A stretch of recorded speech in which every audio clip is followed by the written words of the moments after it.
Alhamdulillah, alhamdulillahil qail wan najmi idza hawa ma dhalla sahibukum wa ma ghawa wa ma yantiqu anil hawa in huwa illa wahyun yuha.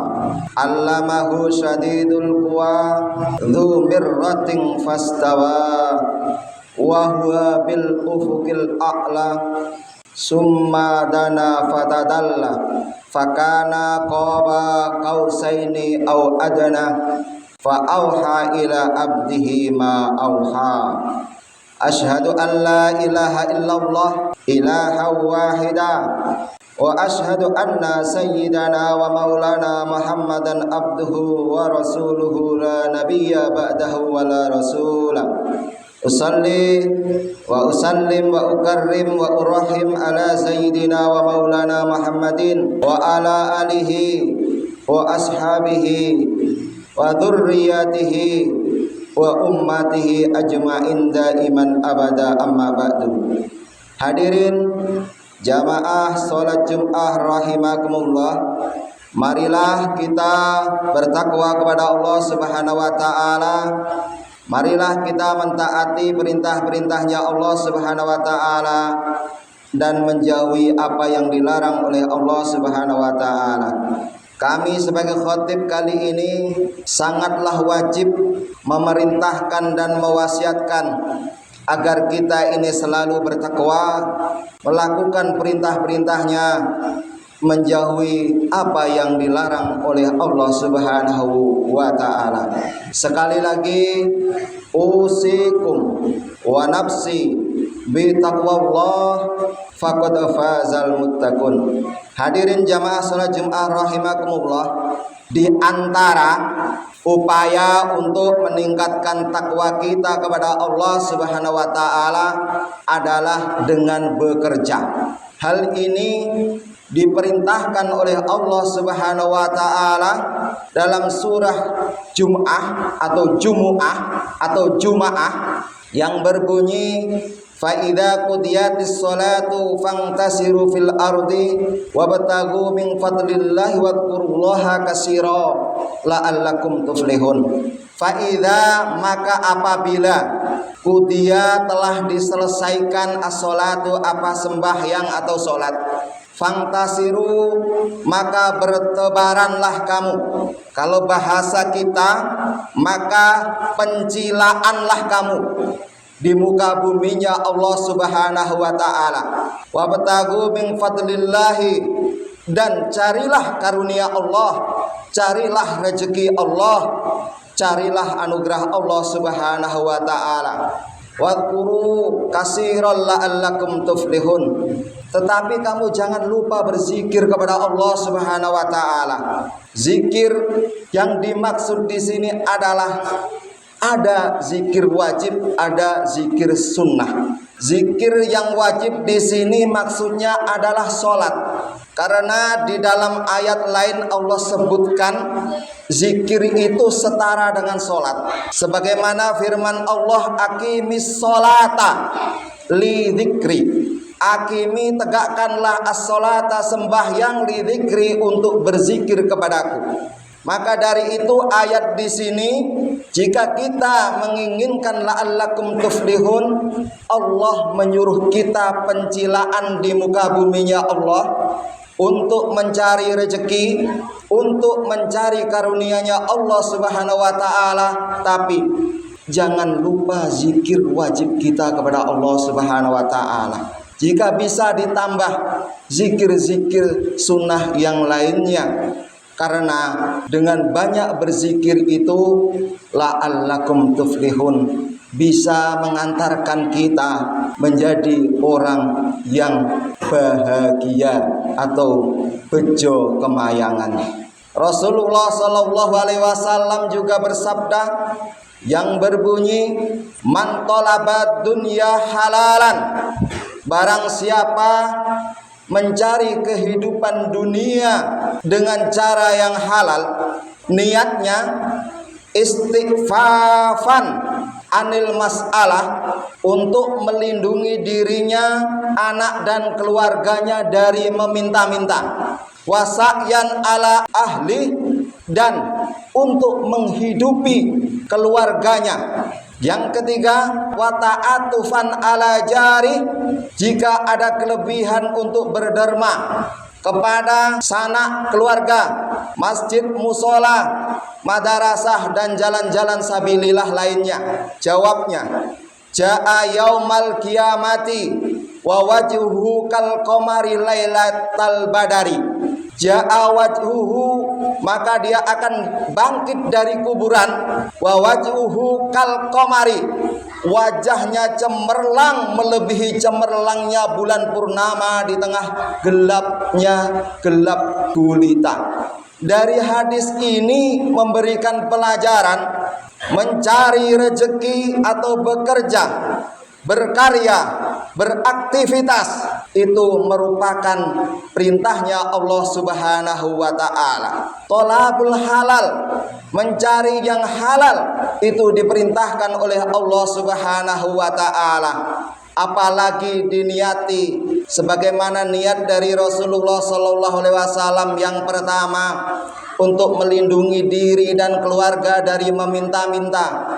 Kemudian untuk menghidupi keluarga. Yang selanjutnya, bila ada lebihnya diinfakkan di jalan Allah, didermakan di jalan yang diridhai oleh Allah Subhanahu wa ta'ala. Orang yang seperti ini keluar dari rumahnya dicatat takwa oleh Allah Subhanahu wa ta'ala, dicatat ibadah oleh Allah Subhanahu wa ta'ala, sehingga terbukti ketika dia bangun dari kuburan punya keramat, wajahnya cemerlang laksana bulan purnama yang menerangi alam di tengah-tengah gelap gulita. Masya Allah. Anjuran dari Nabi, thalabul halal itu yang pertama adalah niatnya untuk jaga diri dari meminta-minta.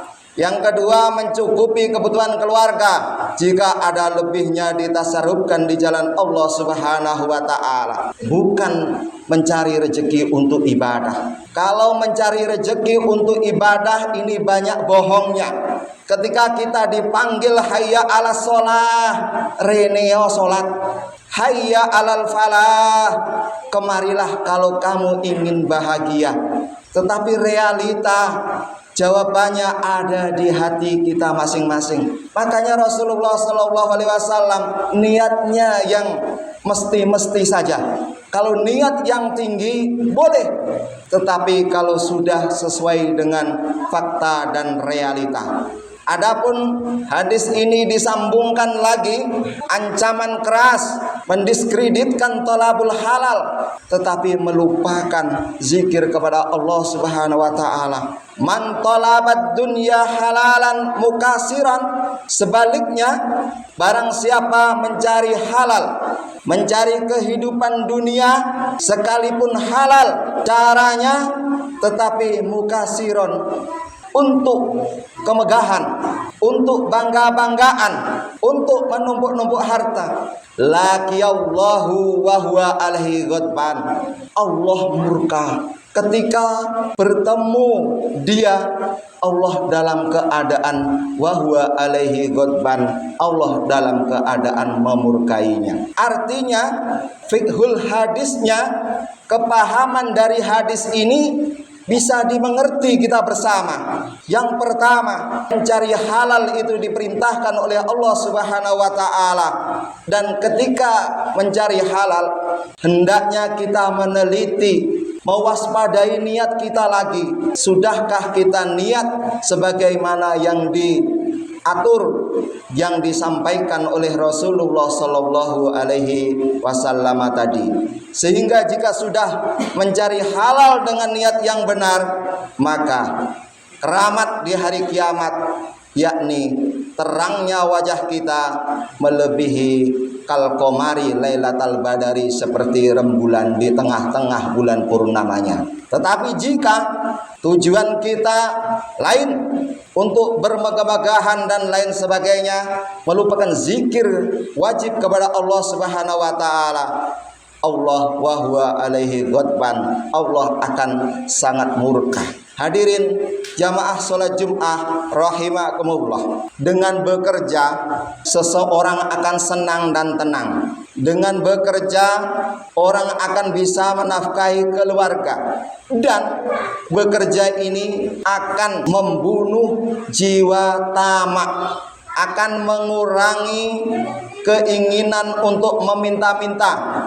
Tetapi sekalipun demikian, bukannya berarti kita diajarkan hidup ego diri yang tidak butuh siapa-siapa, bukan.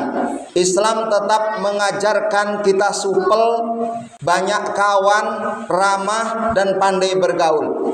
Hanya saja dalam kesempatan ini Rasulullah Shallallahu Alaihi Wasallam memberikan pencerahan, memberikan penjelasan agar gerak-gerik kita, aktivitas kita, kreativitas kita sehari-hari, langkah kita keluar dari rumah hingga masuk rumah kembali, itu menjadi sarana peningkatan takwa kita kepada Allah Subhanahu wa Ta'ala. Dalam sebuah kisah, sebagaimana kita telah ketahui bersama, Nabi Daud itu seorang nabi dan juga raja. Kita tentu sudah pernah mendengar bahwa sesungguhnya Nabi Daud itu seorang nabi dan seorang raja. Pada suatu ketika Nabi Daud itu ingin keluar dari istananya dan ditemani oleh satu pemuda setianya. Ketika berjalan-jalan meninggalkan istana, pemuda ini ditanya oleh seseorang dengan pertanyaan, ma taqulu fi Daud, ma taqulu fi Daud, bagaimana pendapatmu tentang kepribadian Daud alaihi salam? Pemuda itu menjawab, nikmal abduhu, nikmal abduhu, sebaik-baik menungso ya dia itu sebaik-baik manusia, jawab pemuda tadi.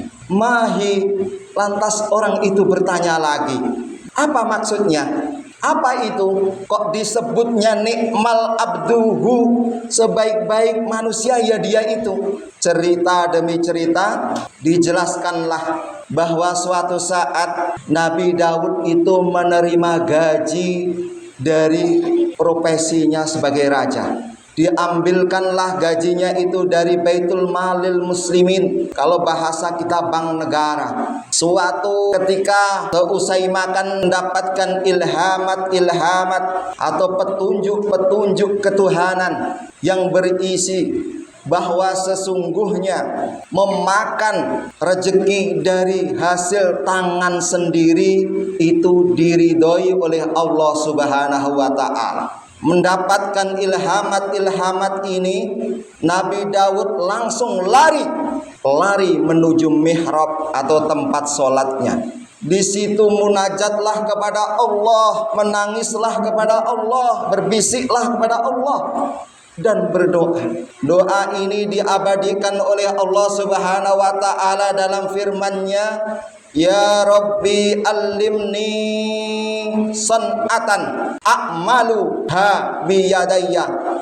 Ya Allah, ya Tuhanku, ajarkanlah satu ilmu, ajarkanlah suatu ilmu kreatif yang dengannya aku bisa berbuat dengan kedua tanganku. Tughnini biha am baitil malil muslimin, sehingga aku akan melepaskan gajiku dari kerajaan.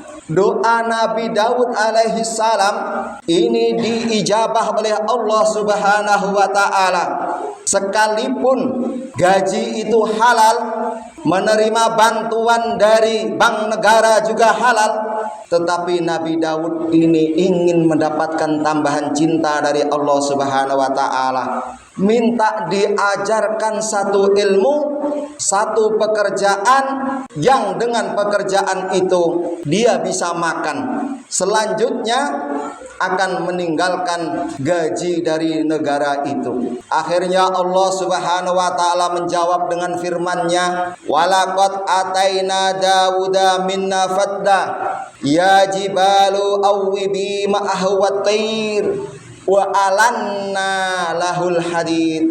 Akhirnya Allah menganugerahkan sedikit anugerah dari Allah Subhanahu wa taala kepada Daud.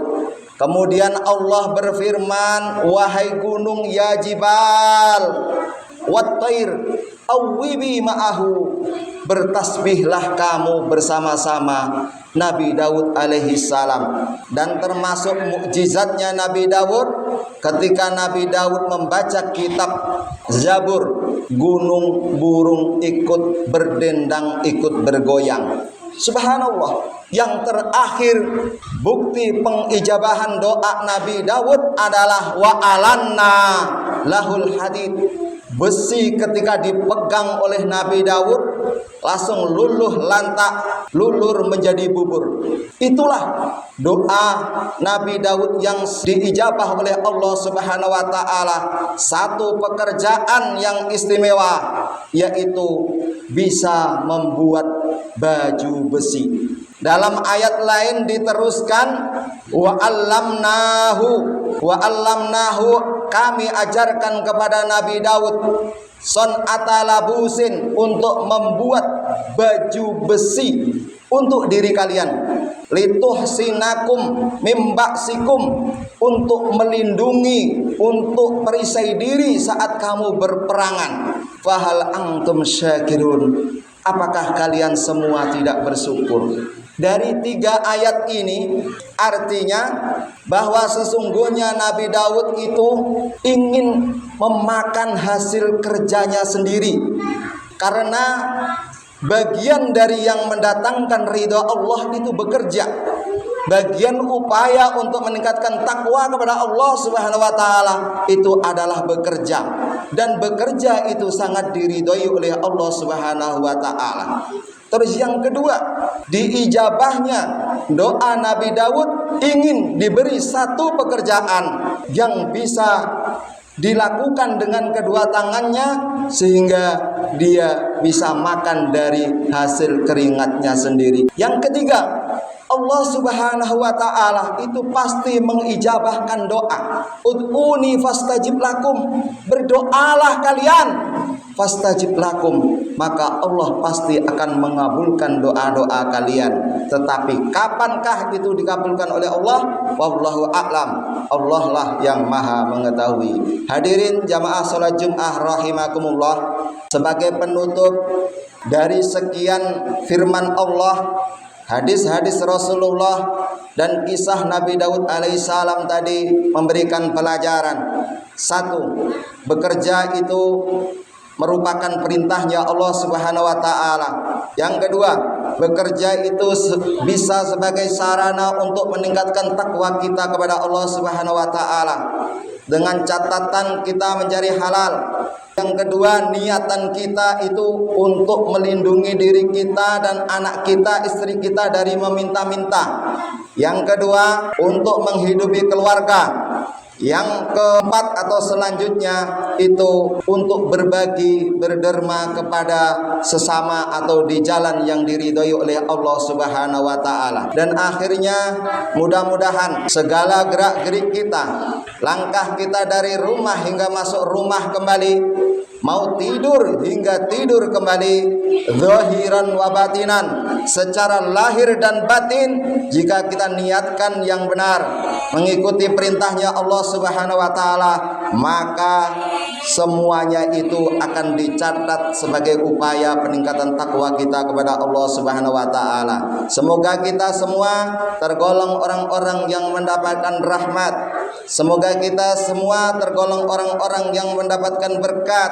Semoga kita semua tergolong orang-orang yang mendapatkan ridho dari Allah Subhanahu wa taala. Amin amin ya rabbal alamin.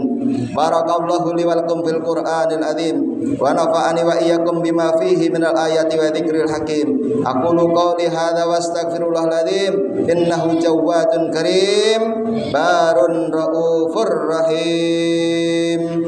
Alhamdulillah, alhamdulillahil wahidil qahar alladzi qail aqimis sholata liduluki samsi ila ghasaqil laili wa qur'anal fajar. Asyhadu an la ilaha illallah al malikul jabbar وأشهد أن سيدنا ومولانا محمدا عبده ورسوله سيد الخلائق والبشر أصلي وأسلم على نبينا الكريم محمد المختار وعلى آله الأطهار وأصحابه الأخيار عدد نعم الله وإفضال أما بعد. Ya ayyuhal hadirun jamaah Jum'ah rahimakumullah, ittaqullah wa ati'uh wan nahya fangtahu. Allahumma ighfir lil muslimina wal muslimat wal mu'minina wal mu'minat al ahya'i minhum wal amwat. Allahumma aslih umural muslimin wa aslih man fi salahim salahul muslimin wa ahlik man fi halakihim salahul muslimin.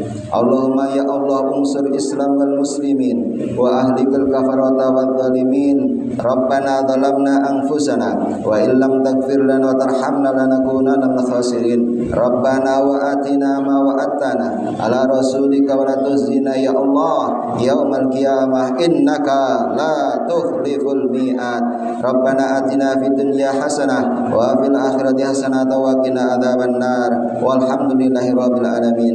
Ibadallah, innallaha ya'murukum bil adli wal ihsan wa ita'i dzil qurba wa yanha 'anil fahsai wal munkar wal baghi ya'idukum la'allakum tadhakkarun. Fadhkurullaha alazim yadhkurkum washkuruhu ala ni'amihi yazidkum wala dzikrullahi ta'ala akbar. Summa aqimus salat.